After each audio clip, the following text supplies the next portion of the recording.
सबसे इम्पोर्टेंट है आपका बैलेंस। आंसर में आप जो भी आंसर कर रहे हैं वो एग्जैक्ट होगा तो ही सही है, बैलेंस बना के आपको चलना है।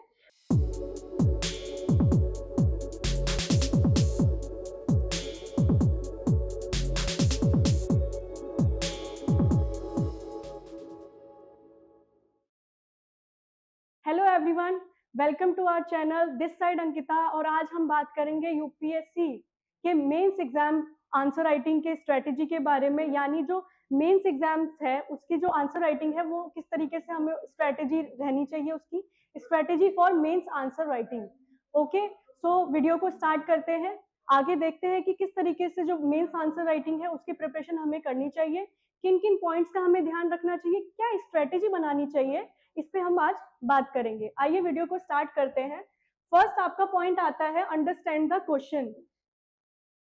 जो आपका मेंस का एग्जाम होता है इसमें आपके 9 पेपर्स होते हैं, ठीक है, जिसमें से 2 आपका लैंग्वेज होता है, 1 ऐसे होता है, 4 आपके जीएस और 2 ऑप्शनल के पेपर्स होते हैं। ओके, तो सबसे जरूरी आपके लिए ये है, जब भी आप किसी आंसर राइटिंग के लिए उसका आंसर कर रहे हैं, किसी भी क्वेश्चन का आंसर कर रहे हैं, तो आपको पहले तो क्वेश्चन को समझना होगा। अंडरस्टैंड द क्वेश्चन, यानी क्वेश्चन में पूछा क्या गया है और आंसर उसका हमें किस तरीके से देना है।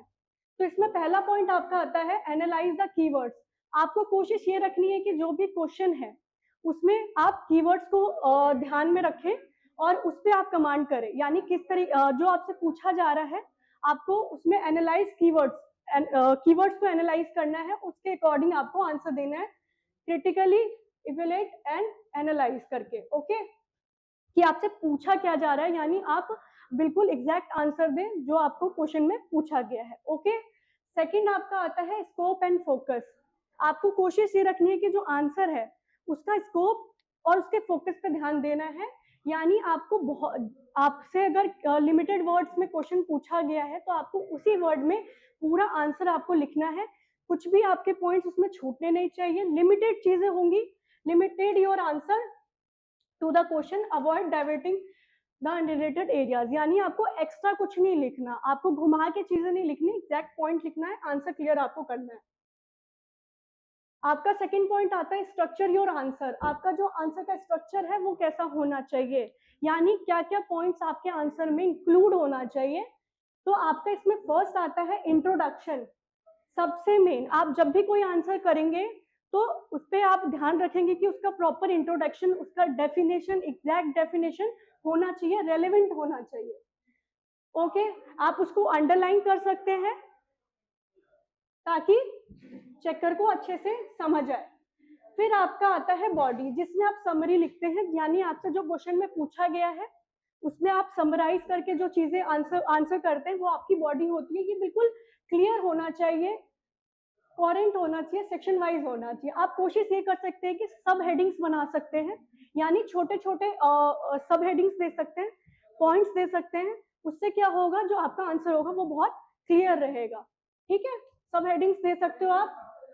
प्रेजेंट योर पॉइंट्स लॉजिकली, यानी जो भी आप आंसर करो लॉजिकली करेक्ट होना चाहिए, आप कुछ भी नहीं लिख सकते यहाँ पे। ठीक है, फिर आपका आता है पॉइंट वाइज स्ट्रक्चर। यानी जब भी आप आंसर लिख रहे हैं तो वो वेल डिजाइन होना चाहिए। उसमें आपका जो है पॉइंट बुलेट पॉइंट्स में अगर आप लिखते हैं आंसर तो आपका बहुत क्लियर होगा और अच्छा। बुलेट पॉइंट से आपका जो नंबर या फिर नंबर लिस्ट बना सकते हैं, उससे क्या रहेगी, क्लैरिटी रहेगी आपके आंसर की। सेकंड पॉइंट आता है यूज एग्जाम्पल्स। मोस्ट इंपॉर्टेंट, जब भी आप कोई मेंस की आंसर राइटिंग या किसी भी सब्जेक्ट का आप आंसर कर रहे हैं क्वेश्चन का, तो आपको ध्यान रखना है कि कोई भी आपने आंसर दिया है उसमें आप एग्जाम्पल्स जरूर दें और वो रेलेवेंट होना चाहिए। ठीक है, आपने जो भी आंसर किया उसके अंडर ही होना चाहिए, कुछ भी आप इलॉजिकल नहीं डाल सकते उसमें। Incorporate relevant examples, case studies, current events and substantiate your points. इस बातों का आपको ध्यान रखना है। इस तरीके से आपका जो है पूरा स्ट्रक्चर रहता है। और लास्ट में आता है आपका कॉन्क्लूजन। सबसे मेन, जब आप कॉन्क्लूजन लिखते हैं, यानी आपने जो क्वेश्चन समझा, क्वेश्चन को समझने के बाद आपने उसको आंसर किया और आंसर करने के बाद जो आपने पूरा बॉडी जो आपकी आंसर बॉडी है उसमें पॉइंट वाइज एग्जाम्पल सब कुछ देने के बाद आपको कंक्लूजन देना है कि आपके नजरिए से जो है आंसर है उसको समराइज करके एक पॉइंट लिखना है कि आपके हिसाब से क्या होना चाहिए और इस आंसर का जो बिल्कुल कंक्लूजन है वो क्या निकला। ठीक है, इस बात ये आपको लिखना है। फाइनल थॉट क्या है, way of forwards and add sense of closure, क्या आप समझे। ठीक है, ये सारी चीजें होंगी, इस तरीके से स्ट्रक्चर ऑफ आंसर रहने वाला है। फिर आता है आपका राइटिंग स्टाइल। आपका जो राइटिंग स्टाइल है वो कैसा होना चाहिए, आप जब भी आंसर कोई कर रहे हैं तो उसका स्टाइल इसके लिए आपके 2 पॉइंट्स है, क्लैरिटी, कंसाइजनेस, यानी क्लियर होना चाहिए और जितना पूछा जाए आपको उतना ही आंसर करना है। आपको इररिलेवेंट चीजें नहीं लिखनी है, इलॉजिकल चीजें उसमें इंक्लूड नहीं करनी है। अवॉइड करना है कि जो वर्ड्स हैं, एक्स्ट्रा वर्ड्स हैं, उसको आपको उसका ध्यान रखना है। डायरेक्ट पॉइंट टू पॉइंट आपको आंसर लिखना है। फिर आता है legibility. Write neatly and ensure proper formatting, avoid overwriting. यहाँ पे जब आंसर आप राइटिंग स्टाइल लिख रहे हैं,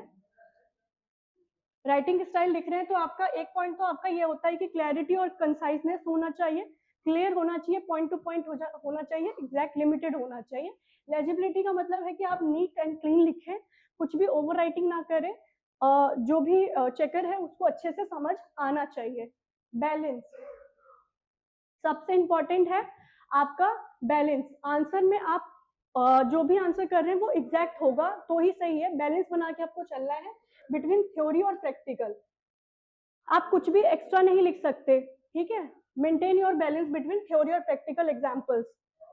इरेलीवेंट चीजों को आपको लिखना है। तो मोस्ट ऑफ द थिंग आपको ज्यादा जो ध्यान रखना है आंसर राइटिंग में वो यही है कि आप जो भी लिखें क्लियर लिखें और जितना पूछा जाए उतना लिखें और बहुत फॉर्मेट के साथ लिखें। जैसे आपका सेकंड पॉइंट था जिसमें आपका body introduction, body, point wise examples और कंक्लूजन है, उस टाइप से आपको पूरा फॉर्मेट लिखना है। फिर आपका फोर्थ पॉइंट आता है टाइम मैनेजमेंट। सबसे मोस्ट इंपॉर्टेंट पॉइंट है ये आपका।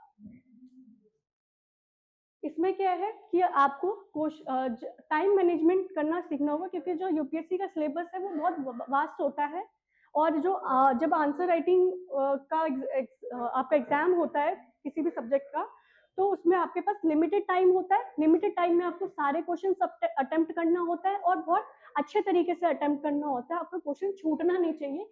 तो इसके लिए आप क्या कर सकते हैं कि प्रैक्टिस टाइम राइटिंग को आप उसकी बार बार प्रैक्टिस करें। आपके पास लिमिटेड टाइम है, लिमिटेड टाइम में आपको सारे क्वेश्चंस को क्लियर करना है, सारे क्वेश्चंस को पढ़ना, आपको अटेम्प्ट करना है।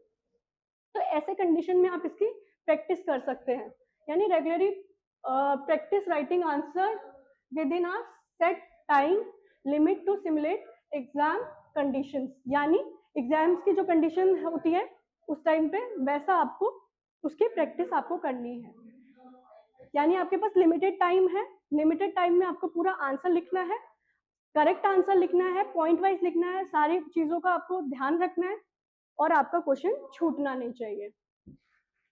फिर आता है प्लान बिफोर यू राइट।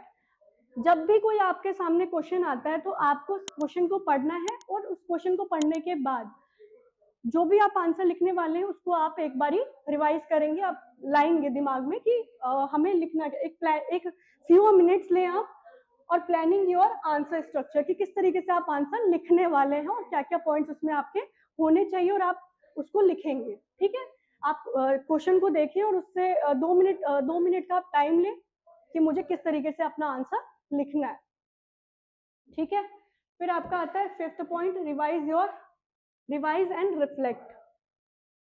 ठीक है, review your answer after writing, quickly review for any miss point और एरर्स। यानी जब भी कोई आंसर आपने लिख लिया है, लिखने के बाद आपको एक बारी रिवाइज करना है ताकि आपको कोई जो पॉइंट है वो छूटा ना हो या फिर कुछ भी आपका उसमें गलती हो उसको आप करेक्ट कर लें।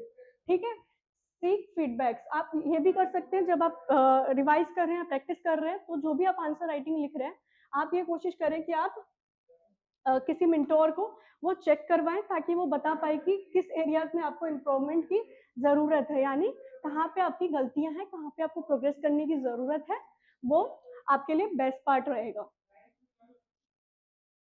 6 पॉइंट आता है आपका करंट अफेयर्स इंटीग्रेशन, यानी आपका करंट अफेयर से रिलेटेड आपके क्वेश्चंस होते हैं, तो उन क्वेश्चंस को आपको कैसे अटेम्प्ट करना है, इसमें वो बात लिखी हुई है। स्टे अपडेटेड, आपको फर्स्ट पॉइंट तो आपका यही है कि जब भी आप करंट अफेयर्स की बात रहती है तो आपको हमेशा स्टे अपडेटेड रहना है करंट अफेयर को लेके, कि मोस्ट पार्ट है आपका एग्जाम का, इंपॉर्टेंट पार्ट है ये। Regularly read newspaper and journal incorporate relevant current affairs into your answers, यानी उससे रिलेटेड आपको जो भी क्वेश्चन पूछा जाए उसका आप रेलेवेंट आंसर कर पाए। Link with the themes, connect current events with broader themes in your answer demonstrating a comprehensive understanding, यानी उससे रिलेटेड आपसे जो भी क्वेश्चन पूछा जाए आप उसको ब्रॉडर तरीके से लिख सकते हो, मतलब जो भी आपको करंट अफेयर से अगर कोई क्वेश्चन आता है तो आपको उसकी पूरी नॉलेज होनी चाहिए ताकि उसका आंसर आप बहुत अच्छे से दे पाओ, ठीक है। 7th पॉइंट आता है आपका प्रैक्टिस पास्ट पेपर्स, आपको प्रीवियस ईयर के क्वेश्चन पेपर्स को अपना सॉल्व करना है। फैमिलियरिटी विद क्वेश्चन पैटर्न, यानी किस तरीके से क्वेश्चंस का जो है पैटर्न होता है, इससे आपको ये पता चलेगा प्रीवियस ईयर क्वेश्चन पेपर से किस तरीके के क्वेश्चंस आते हैं, कितने क्वेश्चंस आते हैं, किस में से कितने किस सेक्शन में से कितने क्वेश्चंस आते हैं, ये सारा आपको इसमें पता चलेगा। Practise answer previous year question to understand the pattern and expectations, यानी कितना क्वेश्चन आता है, कितना लिखना पड़ेगा, ये सारी चीजें। फिर आपका 8th पॉइंट आता है personal touch, your unique perspective, यानी जब भी आप कोई आंसर लिख रहे हैं तो वो आंसर इतना आपको कोशिश ये रखनी है वो यूनिक हो ताकि जो भी उसको पढ़े, जो भी आपका आंसर है वो स्टैंड आउट करना चाहिए। आपको इतना रेलेवेंट लिखना है, इतना क्लियर लिखना है, कंसाइजनेस लिखना है, ठीक है, नीटली लिखना है, ये सारी चीजें। तो आपको बिल्कुल एप्रोप्रिएट इंक्लूड योर इनसाइट्स और reflection to make your answer stand out. Okay, तो इस तरीके से ये आपके 8 पॉइंट्स थे यूपीएससी मेंस आंसर राइटिंग की क्या स्ट्रेटेजी होनी चाहिए। इस वीडियो में हमने इसके बारे में बात की। आई होप ये वीडियो आपके लिए हेल्पफुल रहेगी।